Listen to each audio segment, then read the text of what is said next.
கர்த்தருடைய பரிசுத்த நாமம் மகிமைப்படுவதாக. ஆசீர்வதிக்கப்பட்ட புதிய நாள் 19/6/2025 வியாழக்கிழமை. புதிய நாள், புதிய கால வேளைக்காக கர்த்தரை நன்றியோடு துதிக்கிறேன், ஸ்தோத்திரிக்கிறேன். இந்த நாளுக்கான கர்த்தருடைய வார்த்தை ஏசாயா 58:11. கர்த்தர் நித்தமும் உன்னை நடத்தி மகா வறட்சியான காலங்களில் உன் ஆத்துமாவை திருப்தியாக்கி உன் எலும்புகளை நினமுள்ளதாக்குவார். நீ நீர்ப்பாய்ச்சலான தோட்டத்தைப் போலவும் வற்றாத நீரூற்று போலவும் இருப்பாய். The Lord will guide you always. He will satisfy your needs in a sun-scorched land and will strengthen your frame. You will be like a well-watered garden, like a spring whose waters never fail. இந்த வார்த்தைகளை குறித்து சில நிமிடங்கள் தேவனுடைய வார்த்தையை தியானிப்போம். கர்த்தருக்குள் மிகவும் பிரியமானவர்களே, கர்த்தருடைய ஆவியானவர் ஒவ்வொரு நாளும் ஒவ்வொரு வார்த்தைகளை கொண்டு நம்மோடு கூட பேசி கொண்டிருக்கிறதற்காக கர்த்தர் நன்றியோடு துதிக்கிறேன், ஸ்தோத்திரிக்கிறேன். நம்முடைய ஆண்டவர் நம்மை தினமும் நடத்துகிறவர். எந்த இடங்களில் வறட்சியான காலமாக இருந்தாலும் சரி, நம்முடைய ஆத்மாவை திருப்தியாக்கி நம்முடைய எலும்புகளெல்லாம் நினமுள்ளதாக்கி நடத்துகிறார். அதோடு கூட சொல்கிறார், ஒரு தோட்டம் என்று சொல்லவில்லை, நீர்ப்பாய்ச்சலான தோட்டம் போலவும் வற்றாத நீரூற்று போலவும் நம்மை ஆசீர்வதிக்கிறவர். கர்த்தருக்கு மகிமை உண்டாகட்டும். யோபு 5:20 சொல்கிறார், பஞ்ச காலத்திலே அவர் உம்மை மரணத்துக்கும் யுத்தத்திலே பட்டயத்தின் வெட்டுக்கும் விலக்கி மீட்பார். In famine he will ransom you from death, and in battle from the stroke of the sword. கர்த்தருக்கு ஸ்தோத்திரம் உண்டாவதாக. எல்லா தீமைகளுக்கும் சத்துருடைய கண்களுக்கும் நீங்களாக்குகிற மாத்திரமல்ல, பஞ்ச காலத்தில் வரக்கூடிய அழிவிற்கும் நம்மை நீங்களாக்கி ஒவ்வொரு நாளும் நம்மை திருப்தியாக்கி நடத்துகிற தேவன். சங்கீதம் 32:8 நான் ஆண்டவருடைய வார்த்தை நம்ம எப்படி நடத்துகிறார், எப்படி நடத்துவேன் என்று கர்த்தர் வாக்கு பண்ணுகிறார் என்று பார்க்கும் பொழுது, நான் உனக்கு போதித்து நீ நடக்க வேண்டிய வழியை உனக்கு காட்டுவேன். உன்மேல் என் கண்ணை வைத்து உனக்கு ஆலோசனை சொல்லுவேன். I will instruct you and teach you in the way you should go. I will counsel you and watch over you. கர்த்தருக்கு மகிமை உண்டாவதாக.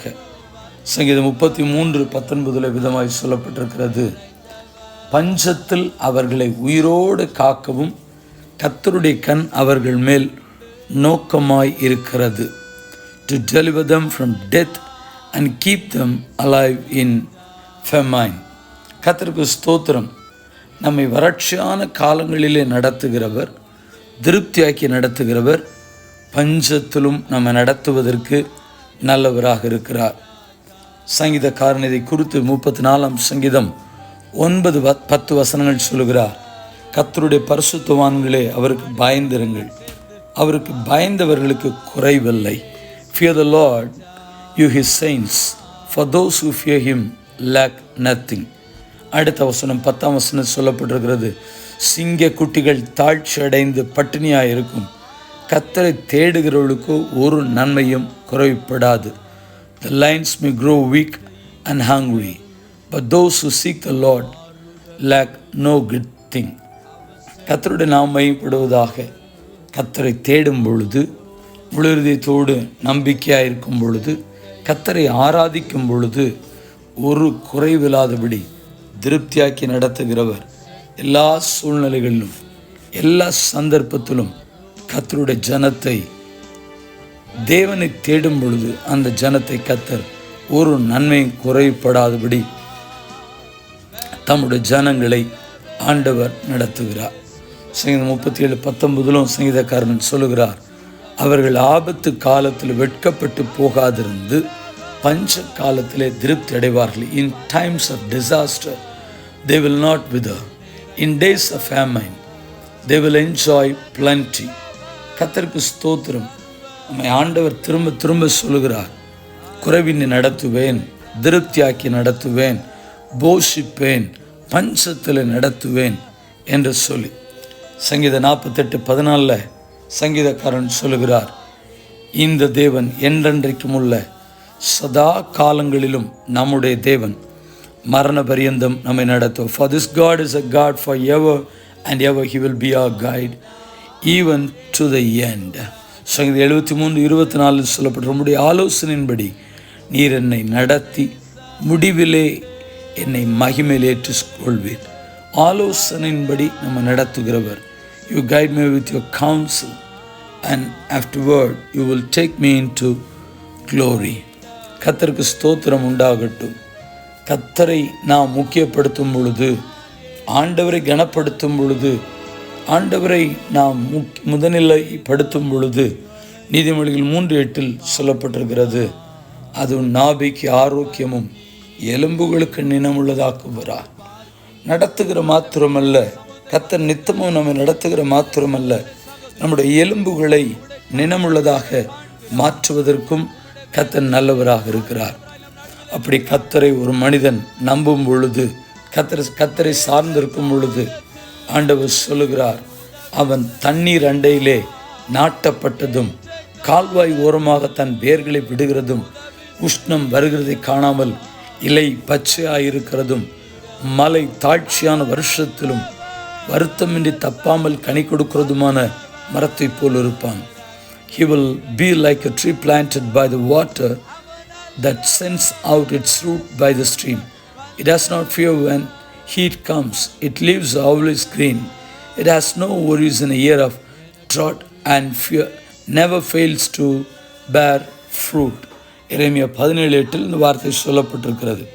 கடைசியாக ஒரு வசனத்தை சொல்லி நிறைவு செய்து ஜெபிக்க விரும்புகிறேன்.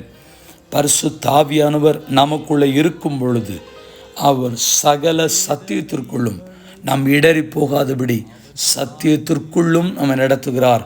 யோவான் 16:13 When the spirit of truth comes, he will guide you into all truth. நம்மை திருப்தியாக்கி நடத்துகிறவர், குறைவின்றி நடத்துகிறவர், சத்தியத்துக்குள் நடத்துகிறவர், பஞ்சத்திலும் நம்மை நடத்துகிறவர். கர்த்தருக்கு ஸ்தோத்திரம் உண்டாகட்டும். இப்படி ஆலோசனையின்படி நம்மை நடத்துகிறவர், மரண பரியந்தம் நம்மை நடத்துகிறவர், நம்மை கர்த்தரை தேடும் பொழுது குறைவின்றி நடத்துகிறவர், கடைசி வரைக்கும் வழுவாதபடி நிலைநிறுத்தி காப்பாராக. ஜெபிப்போம். பரிசுத்தமுள்ள நல்ல தேவனே, இந்த ஆசீர்வதிக்கப்பட்ட புதிய நாள் கால வேளைக்காக நன்றி செலுத்துகிறோம். திருப்தியாக்கி நடத்துகிறவர், குறைவின்றி நடத்துகிறவர், கர்த்தருக்கு ஸ்தோத்திரம்.